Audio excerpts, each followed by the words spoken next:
history to be the first infantry into Richmond. Everybody knows what that's going to be. Nobody's under any illusions about that. And so it's decided, of course, that in their wisdom, the white officers decide they're going to let this particular white regiment be the first one. And they say, okay, and you black troops, you hold back here, and you can come later.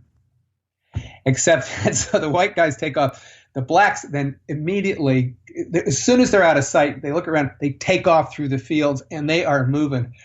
And they get there they get to the city well in advance of the white troops, which of course creates enormous animosity, and years and years and years of the white soldiers insisting that they were first and everything, but in fact the black soldiers were the ones who were first.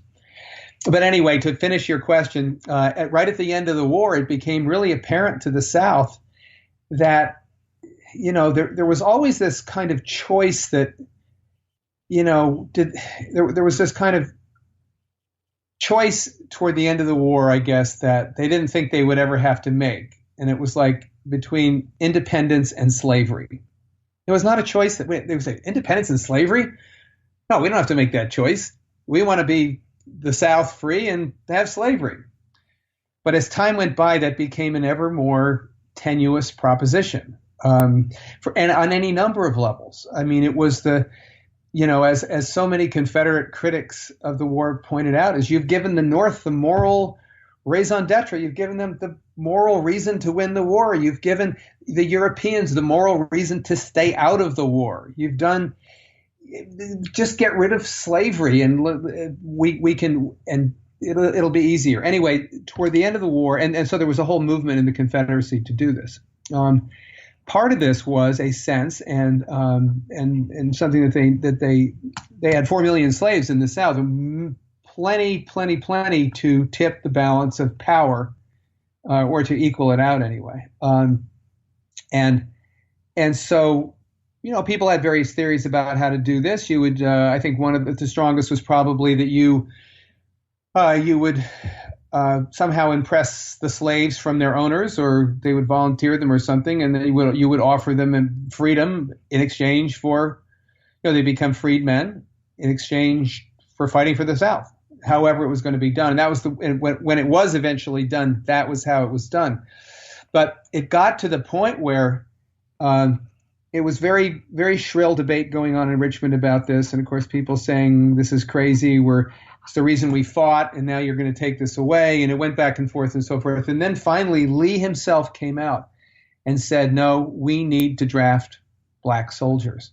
And you might imagine the outpouring of hatred against Lee in the South that came after that. But he was convinced of it. And this was right at the end. I mean, we're talking March of 1865. I mean, we only got a month to go before Appomattox. And the Confederate Congress actually passed the law that said you could do that, and a couple of regiments were formed, and they were actually marched around the plaza in Richmond. People saw them, black soldiers in Confederate uniforms. I'm laughing, but it's sort of ridiculous on some level. But they did march, but it was too late. It was again, Richmond fell almost immediately, and there was never any large scale insertion of Confederate black troops into the war. There would have been had the war gone on for another year. And I think as much as anything else, it tied the Confederacy in these kind of moral, philosophical, religious, and practical knots they had real trouble dealing with. Because if the premise of your system is that there are these people who are somewhat less than human and we're kind of doing them a favor, and this is the best system that they could have, and this is better than they'd be lost if they were on their own, because again, they're really not humans. And that argument falls apart very quickly if you're willing to make them soldiers. Anyway, it's a very interesting little subcategory of the war in that final year. Right. I really got into this topic looking at the Civil War. From what I remember, the main proponents before Lee institutionalized it, there was one general in particular, I forget his name, but he was from Ireland, and he didn't have as much invested in the Southern way of life and upholding slavery. So looking at it from a purely pragmatic standpoint, he thought, we have this vast pool of untapped manpower. Why on earth are we not utilizing it? But then it landed it came to loggerheads with Southern ideology, like you described. Well, I'd like to bring this to the point of Appomattox Courthouse, and how do you see all these different strands of the Civil War in the final year coming together? And what do you hope is remembered from the Civil War that you think may have been forgotten that you would like to re-highlight with your book? That's a tough question. I think the thing, I on some level, I think if the question is re-highlighting or bringing up something that kind of gets lost, I think certainly the black soldiers would be part of that, because people don't know that. I really don't think people know that. But I also think people who come from where I come from, which is the Northeast, my family, my wife's family, we're all from Pennsylvania, Connecticut, Massachusetts, New Jersey, New York. I mean, we're all from that part of the world, and we didn't pay any price in terms of our property for the war. We, being the North, certainly paid a price in casualties and deaths. But we never had any particular sense of the destruction that was brought to the South. And I think particularly if you look at something like the Shenandoah Valley, and you can go there, and the Yankees always wonder and say, well, boy, they're still fighting the war down there, aren't they? Well, I'm telling you, look at what happened to the Shenandoah Valley, one of the most beautiful parts of America. I mean, it was destroyed. It was taken apart. It was burned to the ground. There were some houses left standing, yes, but pretty much everything was burned to the ground. And so all these people there in the valley lost everything. They lost their sons. They lost their brothers. They lost their husbands. They lost all of their money, all of their crops. They were sent to starvation. And so no one in Connecticut, where I grew up, had to do that. No one lost everything like that. And it was such a loss that you're looking at something it takes a century to dig out from. And I happen to be highlighting the Shenandoah Valley in Virginia. Took maybe the worst of it in the war of anybody, because there's so much fighting. And, when you have an army of 100,000, it pretty much cuts down all the trees for 50 miles. And, it's not a pretty scene, but certainly Carolina and Georgia. I think the harshness and the hardness of the war need to be reemphasized. I think maybe Southerners have more of a sense. People who've been generationally there have more of a sense of that. Northerners have absolutely no sense of it at all. I mean, when I was in school, we didn't pay attention to the Civil War. It was like it was a quick chapter, and we whipped them. They fought for slavery, and because they liked slavery, and we whipped them, and then they spent the next 100 years trying to undo what we did. Period, and move on. That was it. And it's a very I've talked to a lot of other people who grew up, or at least in my generation, and maybe they do it differently now, but we never really had any sense of the war. What it did to people, how many people died. 750,000 people died.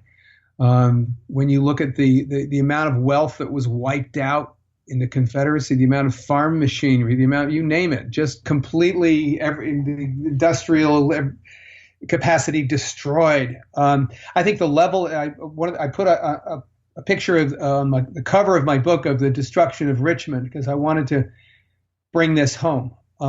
It was a brutally destructive and desperate war, particularly in its final year. And I think that scarred the country and continues to scar the country, and in very palpable ways.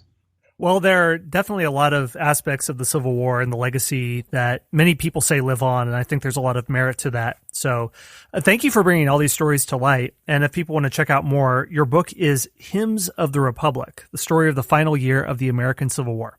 Sam, thank you for joining us. Right. Well, it's been great talking to you, Scott. Really provocative questions. Thank you.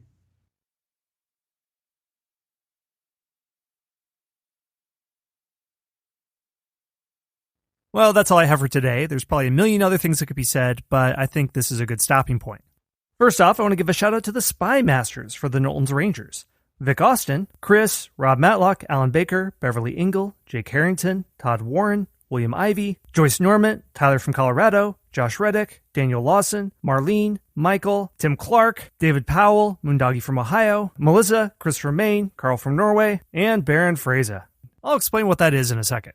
If you like the show and want to help it grow, there are 4 easy ways for you to do it. 1, like and subscribe to the show on the podcast player of your choice. This helps spread the word about the show.